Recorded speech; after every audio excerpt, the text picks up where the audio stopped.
Now, I've never really done this type of video on my channel, and I'll probably never do another video like this. I am not a zombies channel. Zombies is just one of the things I happen to play. But Revelations has left the community baffled and confused. Even with the guys who find the Easter egg within a day or two, they have been working round the clock. It's been almost a week, and we've only found like one step. Now, I don't like to look up videos on how to do stuff on the maps. I prefer to find them myself. The only thing I've ever looked up on how to do Revelations was how to do the Shadow Man mask, and I still haven't been able to do that. But through my travels, I've done a little bit of Easter egg hunting myself, and I found some stuff that might be significant to the main Easter egg. So here's my little 2 cents of knowledge that I've discovered on Revelation through my travels. Number 1. Everyone by now knows about the whole thing about shooting Rick Toppin, Dempsey, Takio, and Nikolai's graves and getting the little fire. Now what people haven't noticed is that if you look at the graveyard island behind the gravestone, there's a big gravestone, probably the closest one behind the gravestones of the guys. After you shoot their 4 gravestones, you'll notice this gravestone is lit up, and I've dubbed this the altar. Now that you've done the gravestone step, this altar is lit, signifying that we've done something. Now I've shot the Aparthcon serving at the altar, I've thrown grenades at it, little armies, nothing seems to affect it, so I've come to the conclusion that there's gotta be something somewhere else in the map that can further the process. Number 2, the Night Helmet. Now I've seen no one make videos on pretty much any of the stuff that I'm talking about. The Night Helmet is something I discovered last night, and the Night Helmet, if you don't have the Shadow Man mask, is probably the mask you want. Now not only does the Night Helmet look cool, but what it does is it gives you purple stamina up, but the real game from this mask is the benefits it gives you. It lets you deal more damage to bosses, meaning Margwas and Panzer Soldat. You also take less damage from bosses themselves, and it makes it so the zombies have to hit you one more time than extra to down you. Now to get this mask, what you're going to want to do is head over to a rug right out of the teleport and go up those stairs and go to the electric trap. What you're going to want to do is sit there and turn on the electric trap. After you've killed enough zombies with the trap, you'll hear a sound like a Panzer Soldat dying, signifying that you've done this step. Next, what you're going to want to do is wait for a Panzer Soldat to spawn in the map. Once that big guy spawns in, what you're going to want to do is shoot him in the core until he dies. Now once he dies, you'll get the same sound again, signifying that you've done it. After that, you're going to want to head over to Kino your Totem and head to the far right side of the stage behind the Arpathicon set. Go ahead and click that bad boy and pat yourself on the back.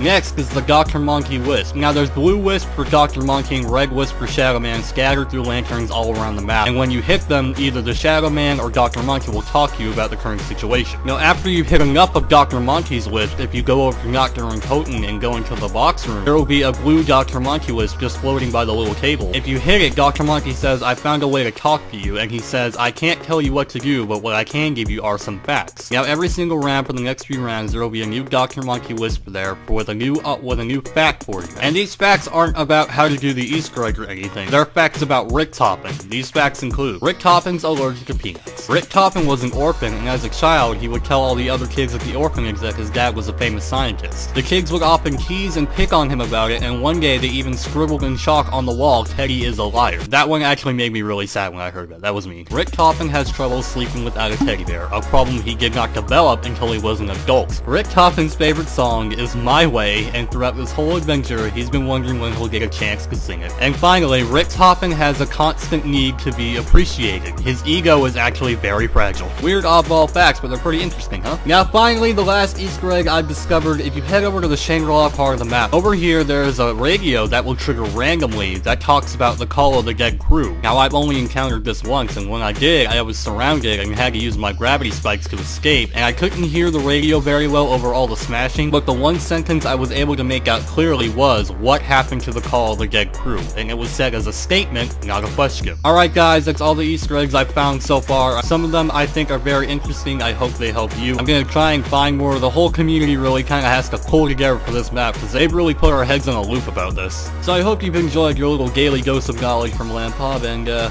good luck to you.